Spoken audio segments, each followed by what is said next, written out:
Hello and welcome back to Euro Football Daily, where today we take a look at 10 players who just have to be sold this summer. Let's get into it. 10. Javier Pastore. We kick off this list with Javier Pastore. The Argentine attacking midfielder was once tipped to become one of the best players in the world, but his career hasn't panned out that way. Breaking onto the scene with Palermo in 2010, he would become PSG's first signing under Qatari ownership a year later. But his progress in France stalled, and in 2018 he moved back to Serie A, costing Roma €25 million.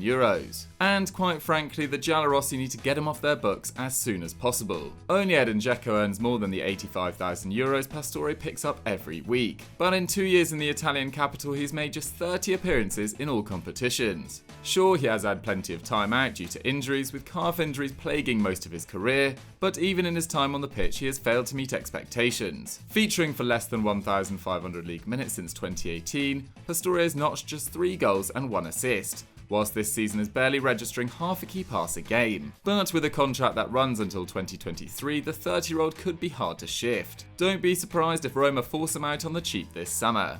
9. Jerome Boateng. To the Bundesliga now, where it seems time is finally up for Jerome Boateng at Bayern Munich. He had been touted around Europe last summer but stayed put in Bavaria, and after starting the season as 4th choice centre-back, has gone on to re-establish himself at the heart of Hansi Flick's defence. But don't let this fool you, Bayern still need to get rid of the 31-year-old during the next transfer window. Known as a defensive stalwart during his time with the German champions, this season is actually the first since 2014-15 in which Boateng will have to start at least 20 league matches. He has had his injury troubles, but even as his fitness has improved over the last couple of seasons, he failed to consistently oust either Mats Hummels or Niklas Süle for a starting berth. Bayern have spent big in the last 12 months, most notably bringing in more competition for Boateng's spot with Lucas Hernandez and Benjamin Pavard. And with just a year left on the World Cup winners' deal, it might just be time to cash in on a player who's made over 300 appearances for the club. Bayern need to make this decision with their head and not their heart. Before we move on to our next section, just a quick reminder to subscribe to Euro Football Daily and hit that notification bell to never miss one of our top 10s. 8. Matías Vecino. Since Antonio Conte's introduction as manager last summer, Inter Milan have undergone something of a revolution. He's overseen the signing of centre-backs, wing-backs, attacking midfielders and strikers, but a role he hasn't touched on in the transfer market is the deeper midfield position. So it only makes sense that he'll address this time round, and it would give Conte the perfect excuse to move on Matías Vecino. The Uruguayan international moved to the San Siro for €24 million from Fiorentina in 2017, but has failed to have the same impact with the Nerazzurri. He has had his moments, like scoring the goal that got Inter back into the Champions League in 2018, but less than 30 passes per 90 from the centre of the park is not Scudetto quality. The 28-year-old does make 2.5 defensive actions a game, however, a club of Inter's stature will easily be able to bring in another player to make that contribution. And when Valencia are interested to the tune of €30 million, with Premier League mid-table big spenders Everton and strugglers West Ham also sniffing about, now is as good a time as any to flip their distinctly average central midfielder for one of far higher quality. 7. Benjamin Mendy. Man City's Achilles heel since Pep Guardiola's arrival at the Etihad in 2016, the left-back slot is the only position where City have failed to find a consistent starter. This is despite €52 million being dropped on Benjamin Mendy ahead of the 17-18 campaign. However, ahead of the Premier League's restart, the Frenchman has made just 27 starts out of a possible 104. In the same time span, Alexander Zinchenko has made 29 starts at left-back, and Fabian Delph has made 28. Despite not even being a City player this season. Mendy's fitness has always been a concern, with a knee injury effectively ruling him out of any meaningful game time for the first 18 months in Manchester. Whilst that is a legitimate excuse for any footballer, his off-field antics have also caught the eye. From being filmed in a nightclub at 3 AM whilst injured, to turning up late to physio sessions, Guardiola has previously admitted to being conflicted, saying, "Sometimes I want to kill him, sometimes I think what a player we have." He may have shown glimpses, but not enough to justify the £52 million. Time for Pep to shift Mendy and bring in a left-back who is a lot more consistent both on and off the pitch. 6. Julian Draxler.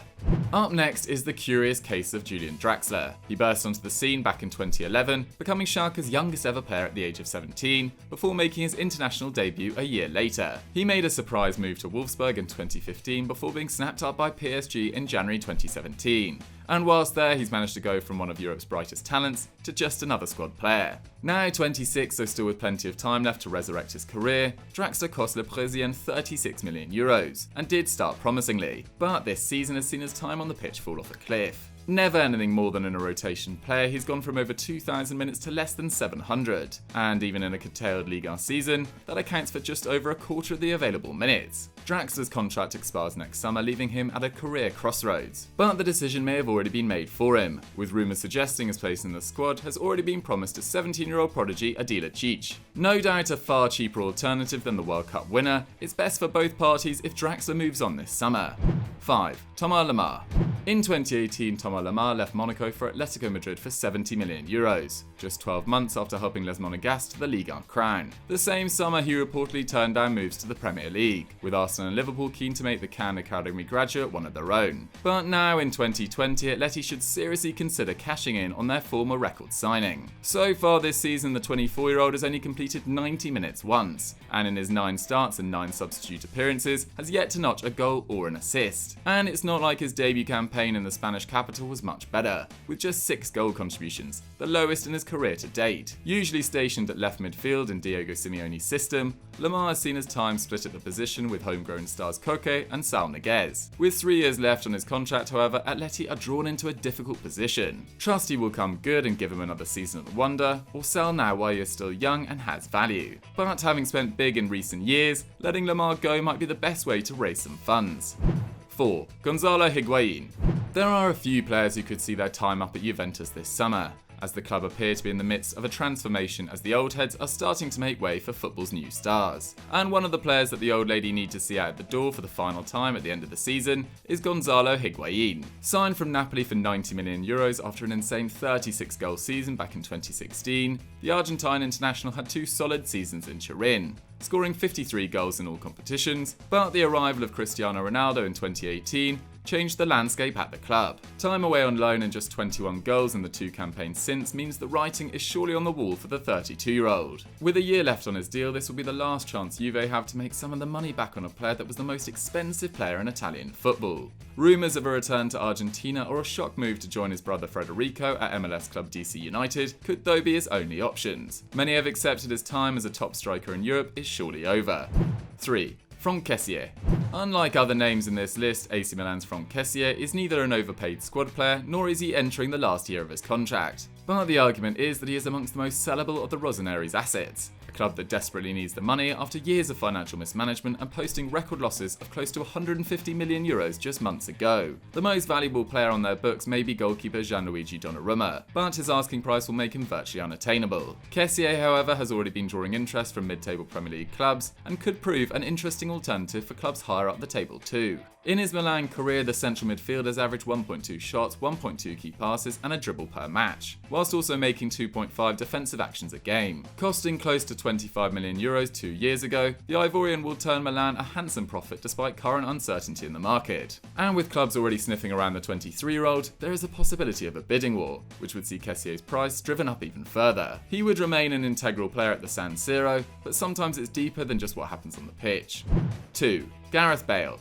It feels like this saga has dragged on for years now, and well, it has. Joining Real Madrid in 2013 for a world record fee, since 2016 he has found his opportunities limited by both the number of injuries and never appearing to be on the same page as Zinedine Zidane. The Welshman may have 2 years left on his current deal at the Bernabeu, but Los Blancos simply just have to get rid of him. Bale was close to leaving the Spanish capital last summer with a deal in place that would see him head east to China's Jiangsu Suning, only for Real to renege on the transfer. Not that Bale would mind too much, already picking up a hefty paycheck in the Spanish capital, with agent Jonathan Barnett repeatedly reiterating his client's happiness with the continental lifestyle. But as La Liga has resumed, Bale still seems to be on the fringes of the squad. With just 11 starts this season, he had apparently impressed teammates with his attitude upon the return to training, but has so far been absent when subbed on by Zidane in matches. Real Madrid and Gareth Bale won't see eye to eye again. It'll be easier for both if they finally let him go. 1. Ousmane Dembele.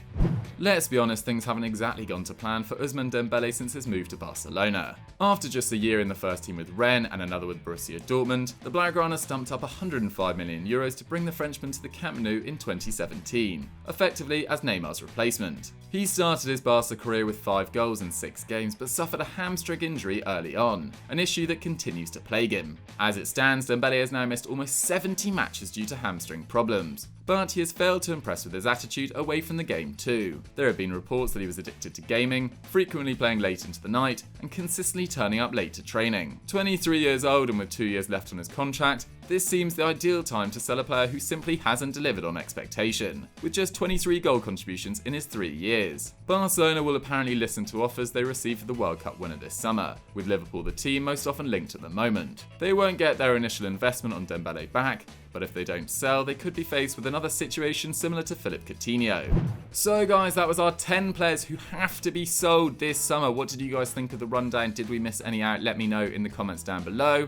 As I said earlier, if you've enjoyed this video, don't forget to subscribe to the channel, and I'll see you next time. Bye!